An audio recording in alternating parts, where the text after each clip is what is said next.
Well, a declassified FBI document is detailing conversations with an informant over Joe and Hunter Biden's alleged foreign business dealings. Now, there's a 1023 document from a confidential human source that talks about the relationship that Joe and Hunter Biden had with the CEO of Burisma. His last name is Zlochevsky.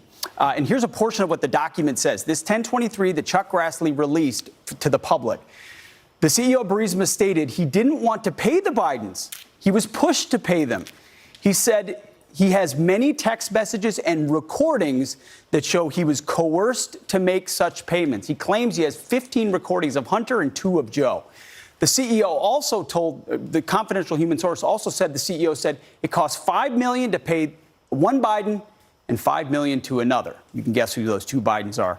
And this CEO of Burisma had a certain view of Hunter Biden as well, saying Hunter Biden was stupid and his dog was smarter, so everything will be okay. They were paying for political cover from the Bidens because they wanted access to the energy markets in the United States, or at least oil and gas leases, and they thought the Bidens were the way to get it done. Now we know a lot more about how that happened. Joining us now is former Director of National Intelligence, John Radcliffe. John, this is stunning stuff. If you know, it was redacted heavily. There were some members of Congress that were able to see this. Then we get this 1023 with some huge claims that the vice president, private citizen, whatever, is using that power to enrich his own family. Does this get further traction at any point? Well, it should, Pete. You're right. It is stunning, and it's damning in so many respects, both with respect to the Bidens, but also with regard to the FBI and how this has been handled. So specifically, you know, as I reviewed this, the thing that really stuck out to me were 3 words on this FD23, and those 3 words are the big guy. So what was related to a confidential human source, highly credible according to the FBI, on this form is a conversation that took place with Zlochevsky, as you pointed out, in 2019, where he described this bribery scheme, $10 million to the Bidens, where he described the fact that he was careful not to make payments directly to the big guy. Mm-hmm. Now, Pete, this document is dated June 30th of 2020. It wasn't until 5 months later that the Hunter Biden laptop story surfaces, and Tony Bobolinsky talks about one of the emails on that laptop that describes a different bribery scheme, but the common denominator is, with regard to the payments, that they're careful to say that Hunter will hold 10% for the big guy.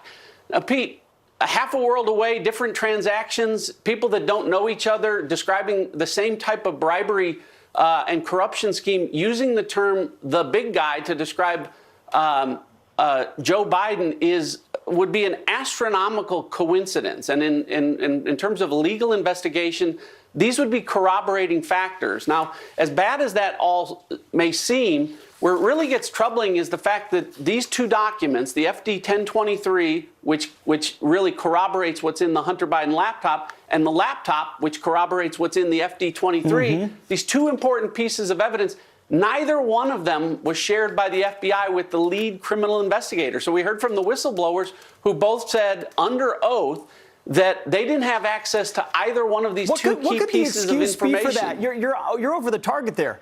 Could their excuse be, well, this is an IRS investigation and the FBI doesn't have the responsibility to share that? Like, how do you explain that away?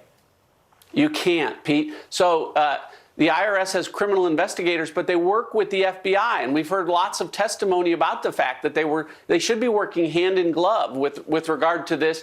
But in this case, you had these documents that were, again, under oath. Both whistleblowers have said that, remember, Gary Shapley testified that in September of 2020, he asked to see the laptop and was refused. And of course, they both said that they hadn't seen the FD 1023. And then what's more troubling, Pete, is it goes so far as the FBI director later to Congress denied the existence that there even was an FD 1023.